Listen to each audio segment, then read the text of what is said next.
Welcome back, and today we're talking about When They Cry, episode 16. And I have to say, after watching episode 15 and this episode, I really feel so bad for Rika. I mean, she's still a child in my eyes, even though she's been going through this for 100 years.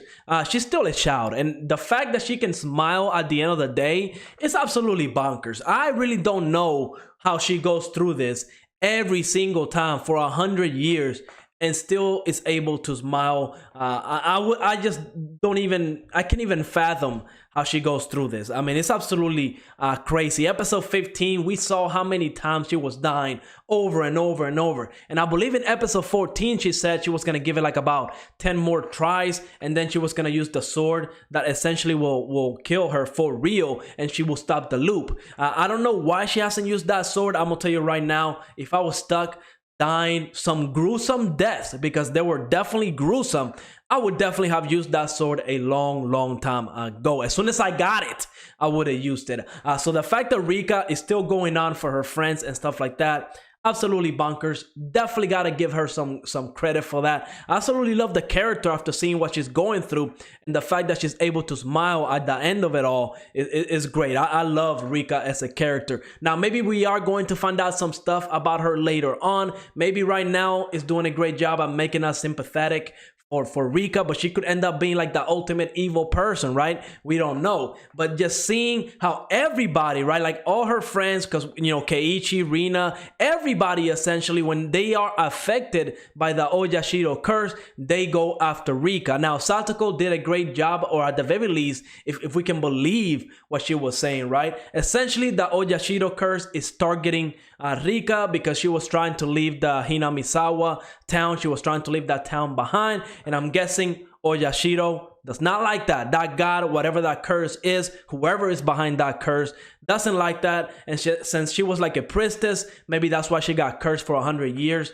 So it's absolutely brutal, right? I definitely cannot wait to learn more about the Oyashiro curse and how it works, because it's very confusing, right? Because we see in the many deaths that Rika was going through, we see all sorts of different characters going after Rika. We saw Keiichi, I mean Rina, Mion, Chion, I mean you name it. All those characters at a certain point, they were affected by the Oyashiro curse, and they were like scratching their necks. And I have to say, very disturbing. They did a very phenomenal job whenever they scratched their neck and it's just bleeding everywhere.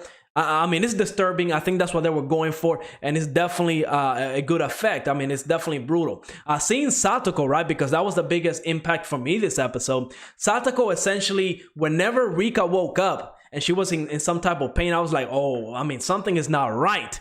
And she revealed that she essentially opened up her stomach. Her entrails were everywhere. I mean, brutal. And I have to say, I was worried about censoring, because I believe maybe like 5 or 6 episodes ago, I believe it was when Keiichi and Rina got into a fight.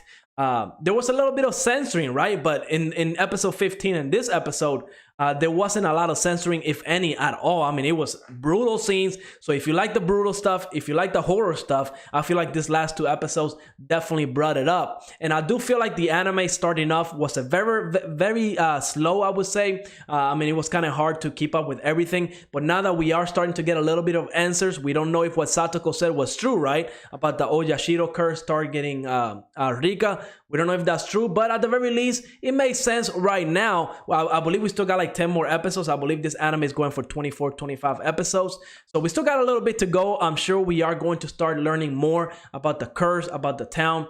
But my biggest question for real is how this curse picks the people that is going to affect, because it's only picking people here and there. And I'm guessing it's depending on what Rika and her choices, whatever she does, that's how the curse would pick somebody to go kill her. I mean, it's brutal. I cannot wait to get answers to all these questions, because it's very confusing, but I'm sure everything is going to fit, and it's going to fit very well. But I am glad the gore is there. This is why I started watching this anime, because we don't get a lot of horror animes with a lot of gore, and if we do, usually it's censored. So I'm glad that this one is not. Very enjoyable episode. I love learning about Rika and how she's going through everything. Now, the last little bit I do want to focus on is the end of the episode, because it seems, right, it could be false hope, but it seems that Rika was able to break the curse.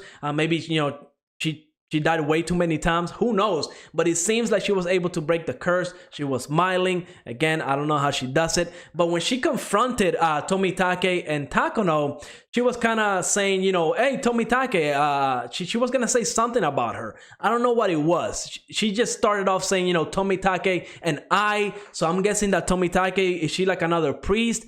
She's stuck in the same loop or a different loop. Who knows at this point? Maybe Tomitake has something to do with the Oyashiro curse.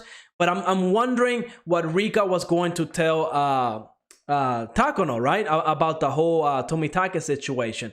Tomitake showed up and essentially cut Rika off. So next episode, we're probably going to learn new information, and I cannot wait for that. But overall, great episode, especially if you like the gore, especially if you like the violence. Let me know in the comments what was your favorite moment. And like always, make sure to like, subscribe, and I will see you on the next episode.